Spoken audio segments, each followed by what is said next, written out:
Gentlemen, it's not a cabinet Where do you want meeting, to so sit? we can all sit next to each other Oh, if you can we? like. Oh, great. Let me sit between you. Ah, there we are.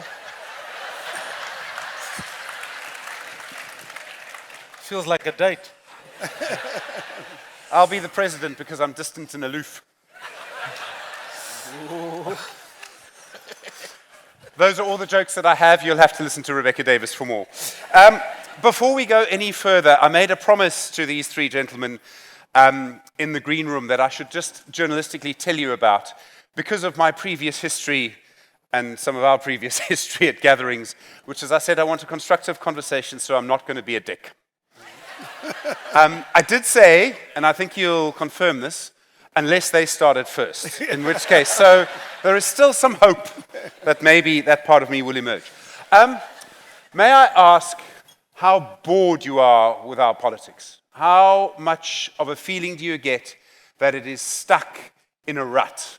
That it's the ANC claiming to govern for the people and including Mmusi Gigaba. It's the DA shouting at the ANC. It's everyone else sniping from the sidelines. And to my mind, the reason for this is that our politics is still based largely on our apartheid identities, if I can call them that. Gayton McKenzie sat just over there a year ago and was a perfect display of that. That's what was happening on our stage. In the 2021 local elections at the election center, Mmusi Lekota, whose party was wiped out, took me aside and he said, the most important thing isn't the ANC going down, it's not the DA growing, it's not the rise of this or that. He said it's the fact that there was one new party that black people and white people voted for, and he was talking about ActionSA. He said that for him was the most important change we'd seen in South Africa. And since then, to my mind, that identity, if I can call it that, has been joined by Rise Mzansi and Build One South Africa Boursa. So, gentlemen, thank you so much for coming. I really appreciate it. Thank you.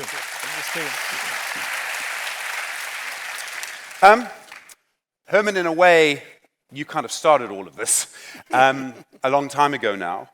Did you deliberately go out to campaign for a new identity? I understand, and you've said many times, why you entered politics. It was your feelings towards the ANC and how bad things have been. But did you think there was an opportunity for something new and this was the moment? What informed the decision to campaign among the communities that you did? Well, I think, Stephen, and good morning or good afternoon to everyone. I think, my entry into politics was out of real deep frustration with the status quo and decided to leave business and go into politics. And at the time, as you're aware, the DA became my choice because in 1994, I voted for an unracial South Africa. And I voted for the explosion of us actually addressing this inequality in our country. Here we are sitting 31 years later with the most divided. We've actually went backwards in terms of racial dynamics, economic dynamics, and equal society. We've now become the mega capital of the world. So we've got a crisis, and I think it's a responsibility of some of us to dirty our hands to see if we can unite this nation. And the only way I believe we can progress as a country, we have to really be one nation. We have to have one flag. We have to have one, whatever. We've got to be one nation. And unfortunately, it looks like the last elections demonstrated to us South Africans that we are as divided.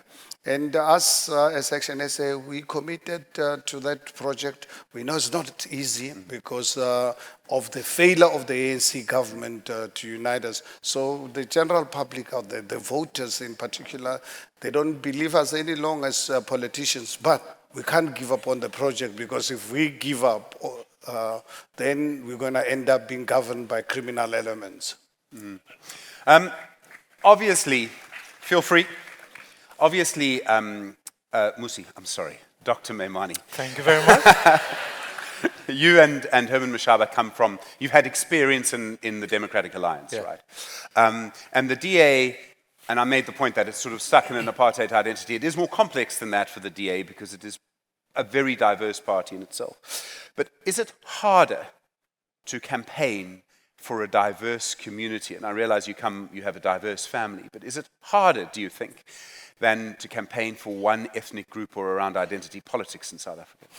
Yeah, firstly, thank you for having me, and it's great to be here. And I think it would be amiss not to, at least to the fraternity of journalists, to pass my condolences for Tsidi Madia, who was an esteemed journalist. I think she's a superstar.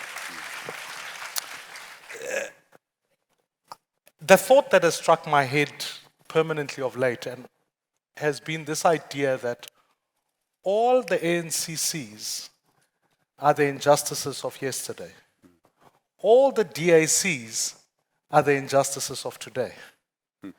Both those have got problems. Because if all you're obsessed about is yesterday, you spend your time meditating on liberation politics, which themselves lend themselves to identity. If all you see is today, is that you end up having a discussion about the corrections of what's going on, and you obsess about corruption, etc. The question that must sit on the table is, how do you animate South Africans about a just tomorrow? And in achieving that, then you begin to address many of the questions around values that citizens share. My wife and I are of different races, but we care enough about our kids that they go to school, they do all of those things.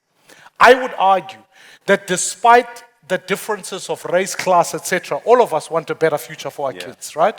And therefore, the politics that we've got to engage in must be ones that talk to that future post-ideologically, post-liberation. So to answer your question, if we get stuck in both the conversations about the injustices of today or yesterday, what ends up happening is that, to quote Barack Obama, the hopes of one becomes the fears of another.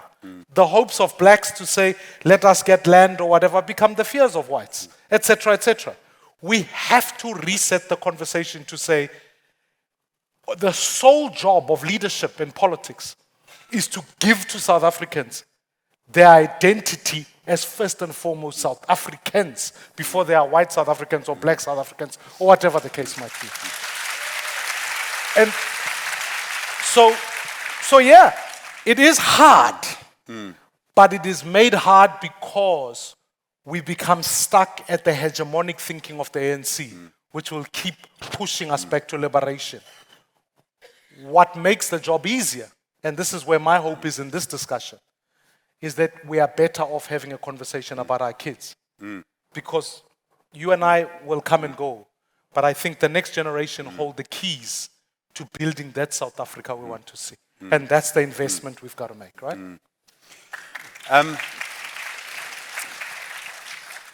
Songezo, I'm quite glad to see that part of you is still a journalist, because you and I are both not wearing ties. But I was at your book launch in Hyde Park. And obviously, you've written a book, a political party was coming, that's how things go sometimes. And I was interested in the crowd because it was racially diverse. Yeah. It was Hyde Park, so I'm not going to say it's class diverse, but it was racially diverse. And there you were in Hyde Park, and a lot of people had come to see you because they also knew what this was. But you also campaigned in the Eastern Cape, largely. And I mean, those are quite different constituencies. I mean, how difficult is that to do, to sell people from different places, living in different places? I mean, sure, Gqeberha and Joburg face largely the same problems in many ways, but to sell them on the same vision, it can't be easy. No, thanks, Stephen, and good afternoon, everyone. No, it's not easy, also because the lived experiences of those people are fundamentally different. So I was born and grew up in a village.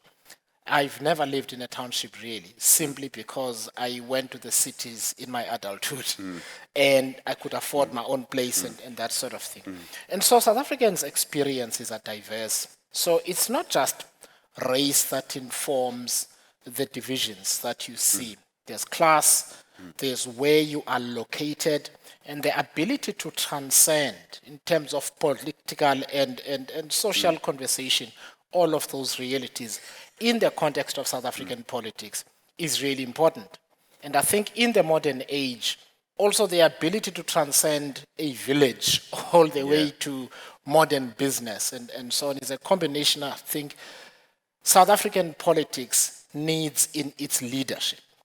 Otherwise, there are people that get left behind.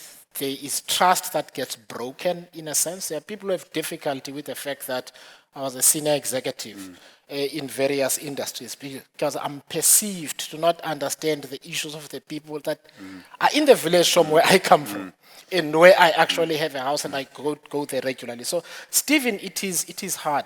I do want to say that there are various forms of identity politics that are informed by the painful realities, particularly poverty and inequality that South Africans feel.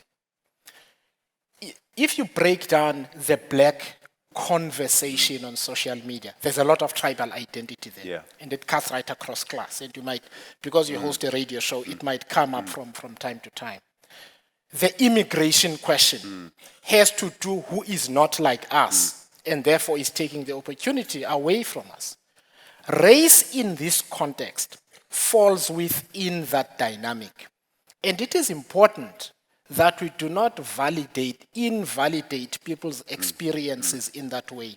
The question is whether you are able to have a message and a politics that deals with the realities people are feeling, but you make an effort to unite South Africans across class and race. That is the challenge all of us have. And I don't think in the older, say the ANC universe political parties, ANC, EFF, MK, you have any longer the consciousness and just the stomach to drive uniting, visionary, non-racial politics. Uniting people is hard. I mean, you have to win the World Cup twice to do that. Yeah. And it's pretty tricky to make it stick. Yeah. So you can have a conference, you can have a party, you can have a celebration. The next day, the one thing that I know about politics, and I'm not a politician, is that people will generally vote for someone who makes them feel good. And this explains MK, it explains parts of the DA, it explains American politics. All of these things, you see that. So, Mmusi, maybe let me start with you here. Sorry, Dr. Maimane, let me start with you. That means that this is the bit that we keep talking about, but genuinely, Mmusi's cool. is that you have to make people who, yes, they all want the same thing for their children. They want a better life for their children. But their lived experience is so difficult, you've got to make them all feel good to get their vote. And firstly, Stevens, I think ideology is an interesting thing in this conversation, right? Because I think it sometimes mystifies the problem. Yeah. In truth, people also vote because they see someone who shares their common values. Yeah. Now, let me use a different conversation that is not linked to politics. Attend any quintile 4 and 5 or ex-Model C schools, more high-fee paying schools. You meet parents who are black and white. Yeah. They are united. Yes. Because they pay the same fees, they argue the same nonsense, and they fight the same battles. Yes. So then it becomes the shared question, which is to say, in our politics, the problem with identity politics is that it makes the identity the problem. Yeah. Whereas, were you to ask somebody who sits in Kabeja, what is the shared human conversation that you want? People will tell you they don't even like RDP houses because they actually want to build their own homes and feel the sense of dignity. That is true for anyone, whether race, class, or whatever. If you want, you go to any community and people say, let's talk about safety, if you can make them appreciate that. Where the problem has been deeply in South Africa is that we've had leaders who profit from the racial divisions. Yeah.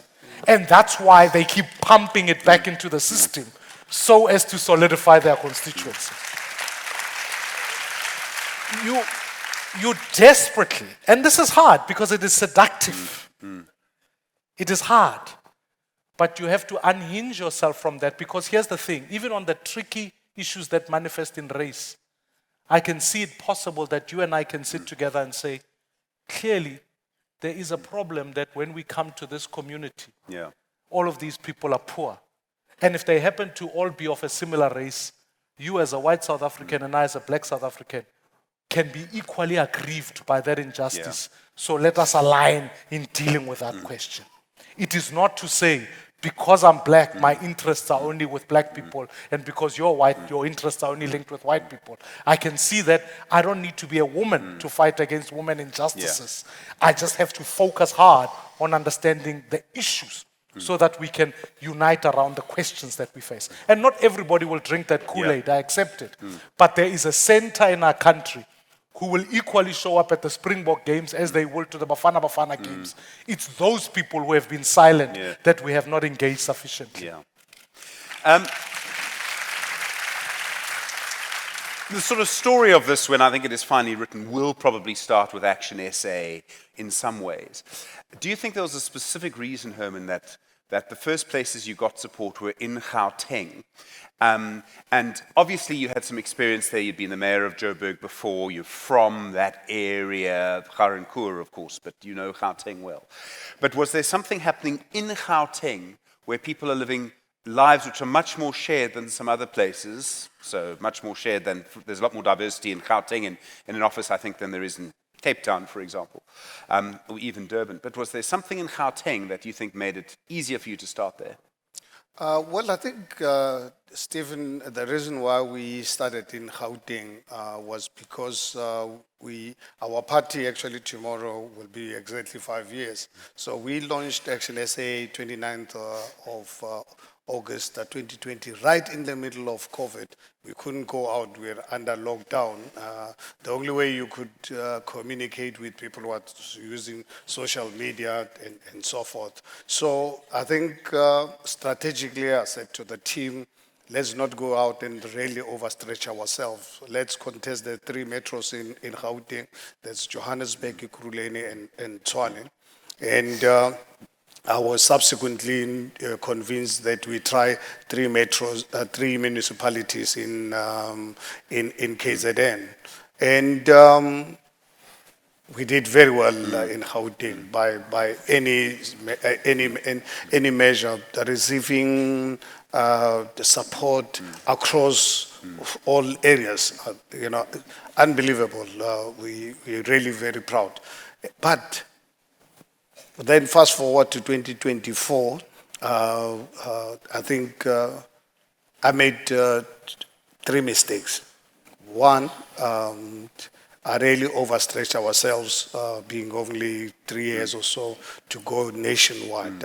And I was against it, but obviously my colleagues wanted us to go all over the country because of the pressure coming out of these communities. With all the monies in the world, going all over the country was crazy. It is for that reason we've announced that come the next local government elections, we are going to contest only those municipalities where no one is going to govern without us, because our country has entered the era of coalition. Sure. And unfortunately, others will have to really give us time. And the second mistake I made was underestimated Jacob Zuma. When I was told Jacob Zuma started a political party, I said, there's no normal person who's going to vote for Jacob Zuma. You know? Unfortunately, my common sense didn't work. You know, I honestly made that mistake. I underestimated his power. But also, what was important also, I think, was our direct association with the DA. I did not really realize how the black voters are scared of the DA. And for us, for having accepted to join that multi-party, John Steenhuisen Moonshot Pack. And I'm sure you guys as a media are aware, I was against it from the beginning, but my colleagues said there's no alternative, and they brought some sense into it, that people are looking for political parties to coalesce. And I fell into that trip. That cost us dearly, because all our supporters, or big percentage of our black supporters, evaporated. Said, let's rather give our vote to Jacob Zuma. And the white vote, because they also looked at it from a logical point of view, says ActionSA and DA are working together. Let's give our vote to the DA, and Mashaba and ActionSA will get the black votes. So we got punished on both ends. Yes. And that's something that we are dealing with. But we've identified strategic municipalities. At the moment, maximum of 42, but I don't believe we will even contest all 42. But we are identifying municipalities where no one is going to govern without us, like what is happening in Tshwane. We're a real kingmaker. Both parties, the big ones. Without us, you can't form a government in the city of Tshwane. And that's exactly what we're going to do in municipalities we are going to contest. It's interesting that you concede that. Thank you. I mean, Jacob Zuma reminds me a little bit, I don't know if you've watched it, of Roy Kent, because he's here, he's there, he's everywhere. If you haven't watched it, you won't get the joke. Anyway, I did want to ask Songezo about when I've spoken to party leaders, kind of off-the-record people with experience, they'll always tell you, the people I've spoken to have said the same thing, and this is particularly something you see with the ANC and the DA, which is how difficult it is to manage structures. If you are going to succeed long-term, if you're going to survive as long as those parties have, you have to have someone running a branch in the Eastern Cape, you have to have someone running it in Gauteng, you have to have every little town, every village, you need to have some sort of structure. And the moment that starts, you get contestation, and you get contestation often along the lines of identity. This is why we've paid so much attention to ANC conferences over the years, because we kind of know what it means. And I'm interested, and I'm going to try and stick to my promise that I made at the start, but I'm interested in the fact that parties that we're talking about haven't really had proper big conferences where there have been votes for leadership. And could this project, the idea of a new identity, almost fall apart at the first hurdle of a contested party conference? Stephen, you know, I often tell people that if you manage to successfully build a political party that sustains, you can run any retail operation because the principle is generally the same. You've got to be present in all the areas in which you believe. You've got to have voters who support your political party. That's incredibly hard because the people that often have the time and the willingness to stand up and be part of political structures are often not matched by the capability that you are looking for. Yeah.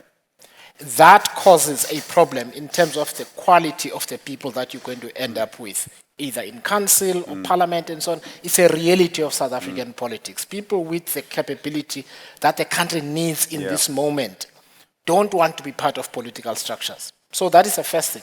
The second thing is you also begin to see the impact of the unemployment and hunger, in that the reasons for which people join political parties is the possibility for some people that they will get paid something in the context of being an activist on behalf of a political party, and that drives the contestation for positions and so on.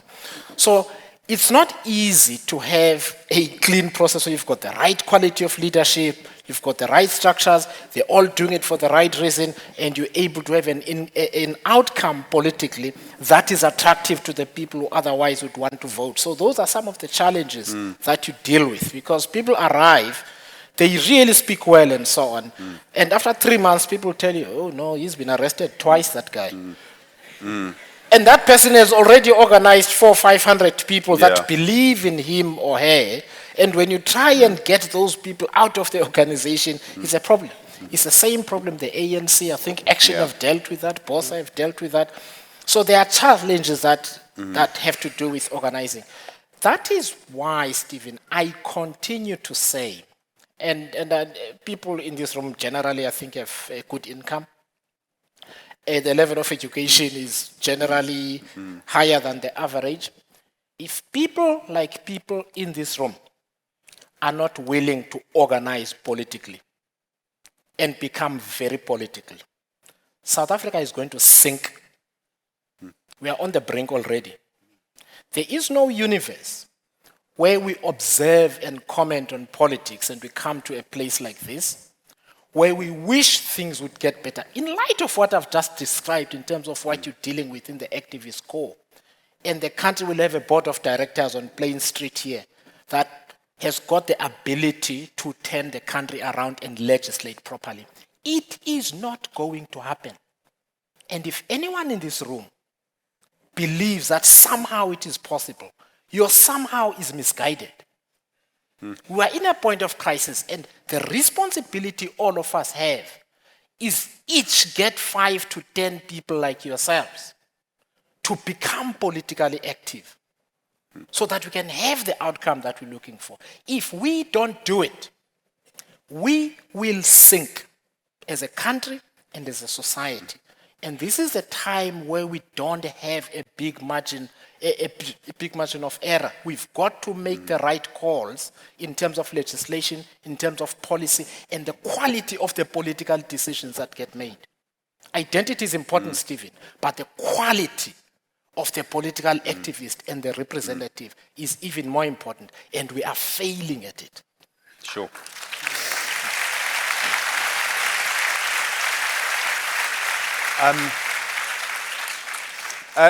Herman, your party is older than the other two parties here, and you haven't had a leadership conference. And I mean, it's easy to be very critical of that, but I do wonder if there's a very real concern that if you have a conference, the party gets divided, even along racial lines, for example, or identity lines. Is that something that worries you? Not really, Stephen. It doesn't really worry ActionSA members. The only people who are actually worried about ActionSA's elective conference are those that wants to see ActionSA being destroyed. I think we've been really very clear from day one. It is there in our in our interim constitution, which is online, that we've agreed we will only have conference as soon as we have enough structures on the ground. Because I can't have the Mashaba clan elective conference. I have elective conference on people on the ground, and we're a 5-year-old party tomorrow. So, and if you look at how aggressive we became after the 2024 elections in forming branches, as I'm talking to you every day, genuine branches are being formed. People are paying to be members, because originally when we formed ActionSA, would give people free membership. We said, no, this doesn't really work, because then anyone can sit at home and come out with 1,000 members. In the meantime, they were just manufactured in the kitchen.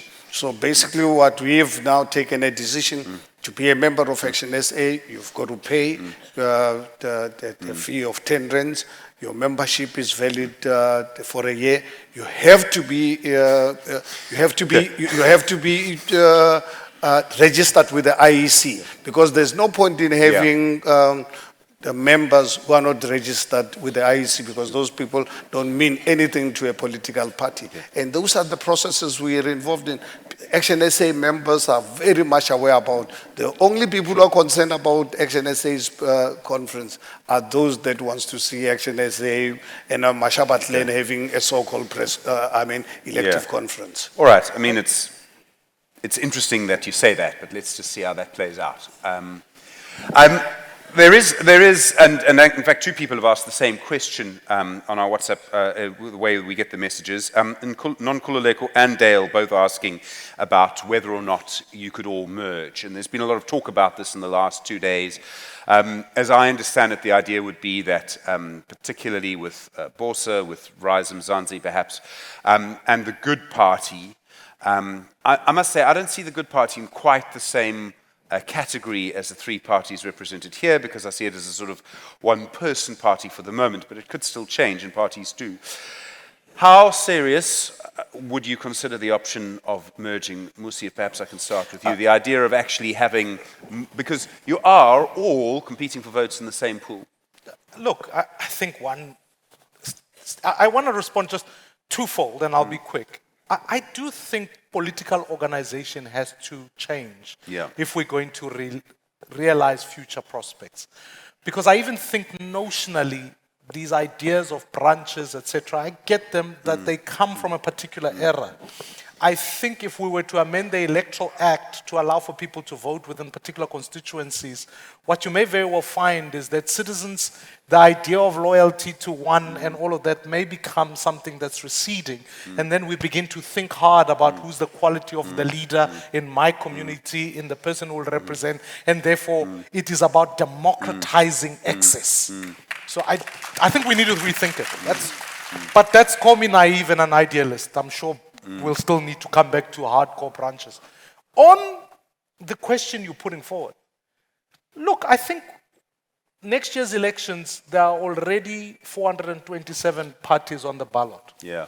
It's madness, right? So there must come a point, and I'm sure it includes independents and all sorts of things like that. We have to narrow down the ballot paper. The second issue is we have to agree on a set of values that project a more centrist view that we can work towards. And thirdly, again, I think if we democratize it and allow citizens to participate, make sure political parties are much more transparent, much more open, let people be able to have a voice, a say. This is an important question at the time. So that we can work together, I believe we can. I certainly believe we most certainly can. And I think, existentially speaking, the problem of South Africa is that if you polarize simply left or right in that sense, you lose the center. And so I think parties in the center need to genuinely think about how they come together, work together. And I think whatever you put, unlike the multi-party charter, whatever you put in some ways forward must be something that citizens can be animated by and be invited to. So I think it's possible. It's something we've always spoken about. And I think sitting here, there's chemistry of ideas. The job that we've got to do is get it over the line. That's it. Songezo, can you see the three of you getting a little closer, or is the sofa the high point of that? No, It's not my line, it's Mark Barnes' line. Thank you, Mark. I saw him earlier. I think we have an obligation to work together. We have an obligation. We have an obligation to overcome whatever ideological and other differences we have in order to create a powerful enough platform to invite and accommodate diverse South Africans to fight for the future that we believe we and our kids deserve. That's the second thing. The third thing is that we have a responsibility not to equivocate about what form that should take. I believe that parties that are constitutionalist in their outlook, we believe in the values of our constitution. We represent law and order. We believe in human rights. Rise Mzansi is social democratic in outlook, but I think there is a wide berth of accommodation politically within that. And we do it in a way that forms a single organization which is going to be on the ballot. There isn't a single political party in South Africa that has got the depth of talent needed to deal with the crisis that every community is dealing with. And it is important that we form a political center where leaders, whether they are in civil societies, activists in different communities who are fighting the daily political battles as we sit here, find the space and the opportunity to also join with us to fight for the country we believe in. There's a critical requirement, and that critical requirement is that we also learn to accept leadership from outside the political parties to which we belong. Because I believe some of South Africa's finest political leaders are not in politics because politicians and political cultures tend to be toxic. We need to create an opportunity for them to come in so that politics can begin to look inclusive and different. So, Stephen, I will go as far as saying we have an obligation. We don't have a choice. The crisis is way too serious. Herman Michael Beaumont is on the record as saying sort of no to the idea for now. Are you open to negotiation, or is it a hard no? Look, I think one thing, Stephen, you must accept, and you indicated earlier on, life is not easy. It has never been easy. It's not easy today. It's not going to be easy in the future. But one thing that we as ActionSA recognize is the fact that South Africans actually wants to see less political parties. There's no doubt about that. The question is, how do we put together a sustainable model? And obviously, up to now, we've really been engaging with our colleagues. We're battling to obviously find a model that can work without actually complicating our own lives. That's really where we are. We don't want to just really do something because people out there are screaming that guys to get together. And I always say to them, why don't you get DN Freedom Front Plus to get together, because they share the same. So I think it's important to really understand that we you know, it cannot really be expected of us, because we share the same ideals. We get together tomorrow without thinking of the modalities of really running that operation going forward. That's where we are. If obviously it is that easy to be done, I think it would really be wonderful for the DA and the Freedom Front Plus to take the lead. Thank you very much indeed. Herman Mashaba, Dr. Mmusi Mzansi, and Maimane, and Songezo and Zibi. I have three big forthcoming attractions for you. The first is, I hope you kept video of this because it's the last time I won't be a dick on this stage. The second... Thank you. The second is that I think Rebecca Davis is about to tell us that we can go to lunch. And the third, and the most exciting thing that will happen today, is that After the Bell will be coming later. Thank you.